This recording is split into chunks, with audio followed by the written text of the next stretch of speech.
Hello, welcome to Employment Law class. Today we look at Section 1 of Unit 5, Overview of Law of Agency, Session Objectives. By the end of this session, you should be able to explain what is meant by agency, state the test of agency, identify the types of agency and principle.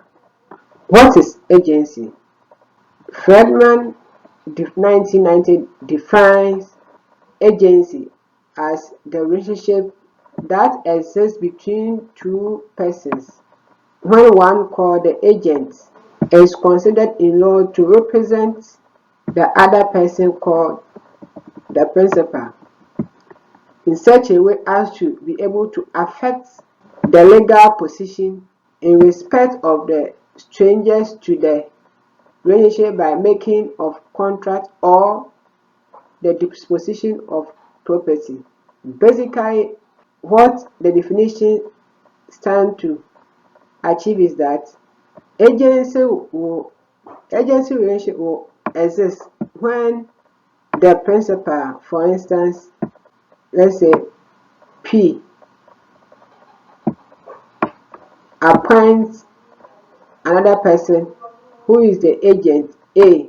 The agent has been given authority to affect the third parties, to affect the relationship of the principal, that's A, by entering into a contract with a stranger, that is C. So the contract that is entered by A and C on behalf of P, the principal, is binding on the P, that's principal. That's how agency relationship is created.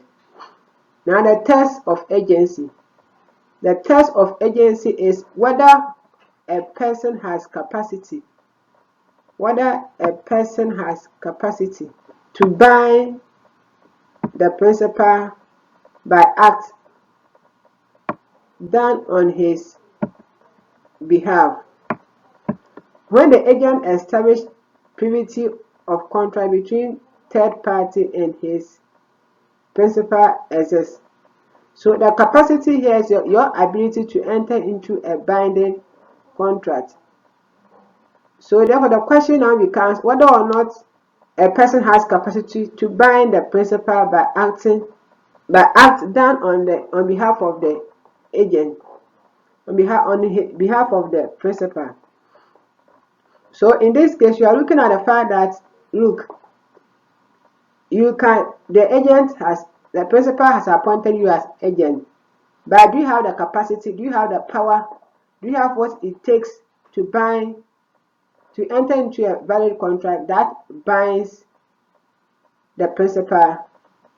Here, the issue of privity of contract comes in with 8 exceptions. Types of agency. We have power of attorney. With power of attorney is whereby a person is appointed by deed to act on behalf of the principal in the principal absence, or when the principal is suffering from diseases.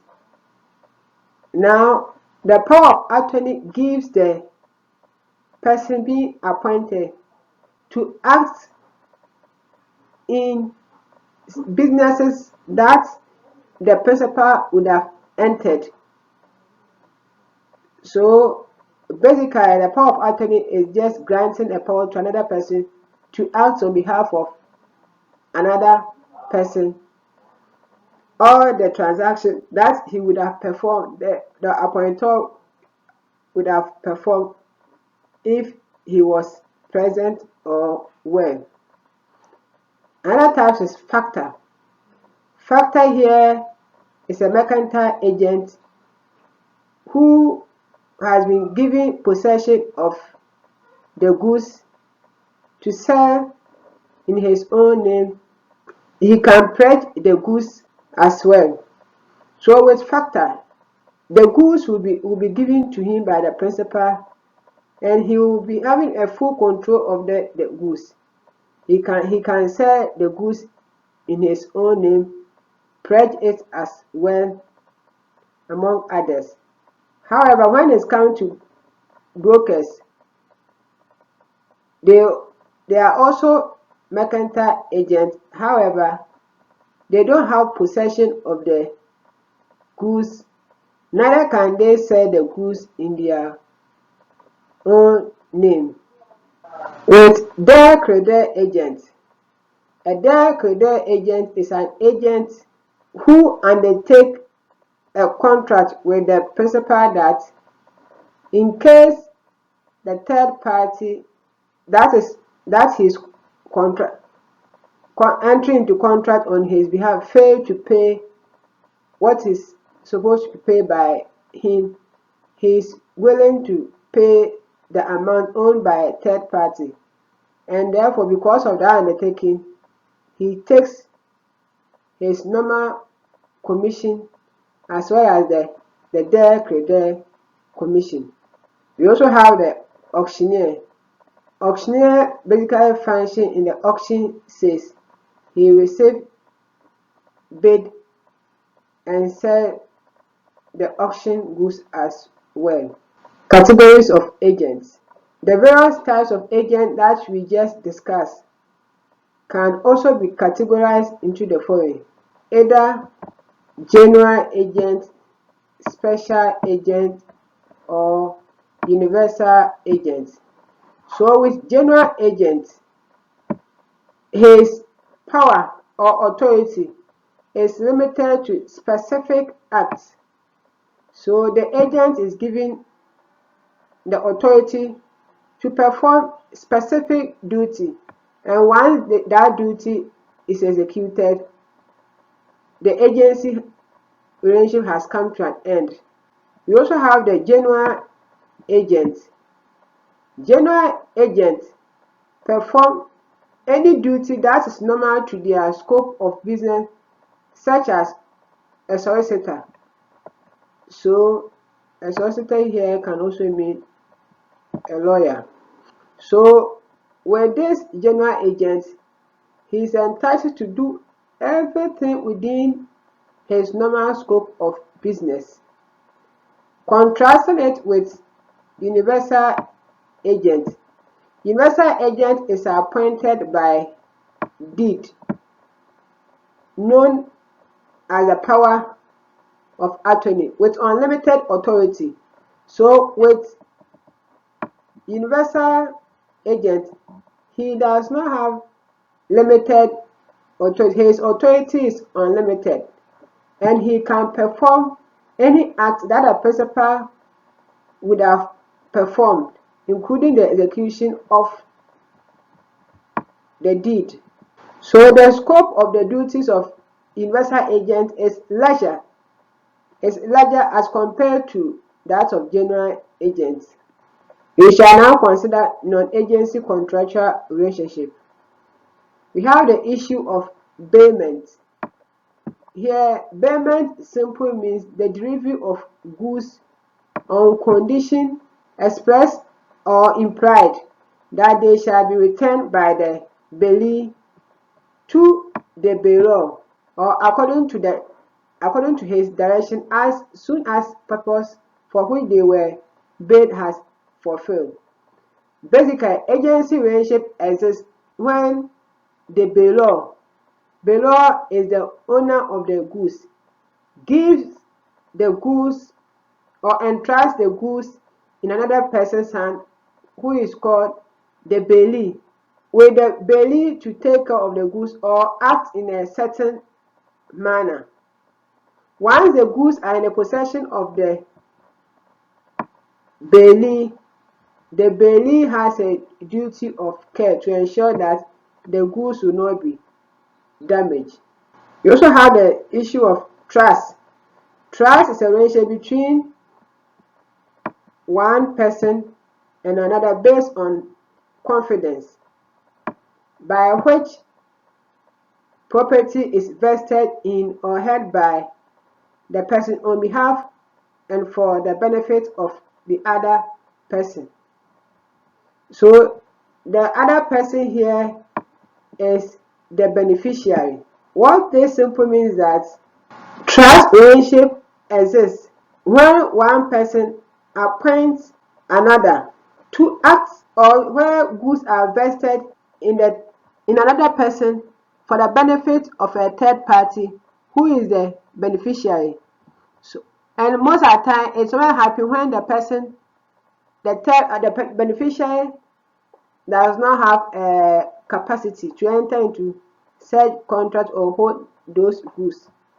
So A vests his property in B for the benefit of C.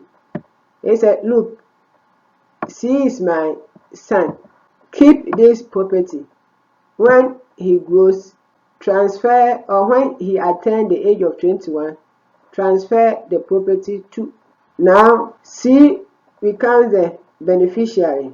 So A has entrusted the goods in B. So that's how trust relationship is created.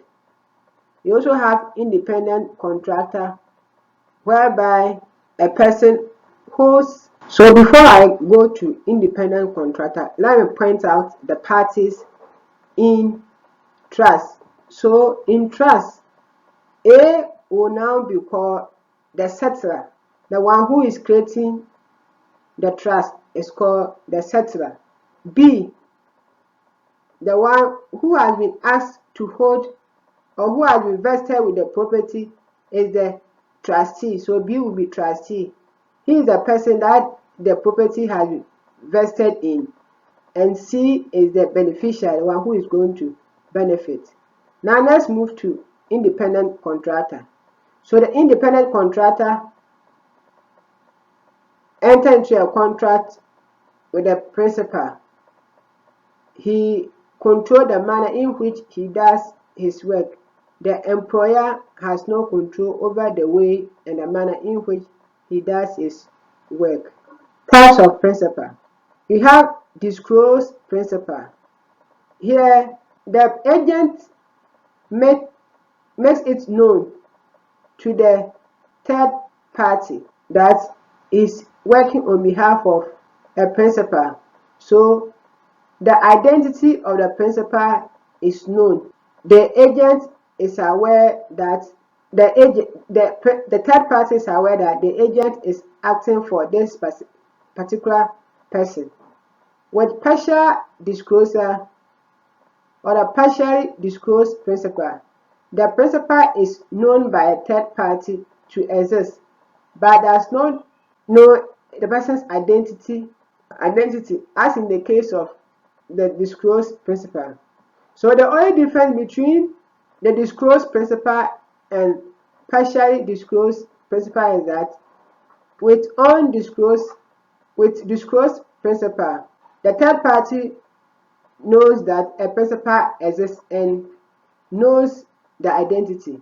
But with partial, the third party knows the existence of the principal but does not know the exact identity of the principal. With undisclosed, neither the agent disclose the existence of the principal to the third party, nor the principal's identity. So here, the existence of the principal is not disclosed. His identity or her identity is also not disclosed. Session summary. In this session, we have attempted to explain what is meant by agency and the text needed to show agency relation. We also try to describe the types of agents and principal in the agency relation. Thank you very much and have a wonderful day.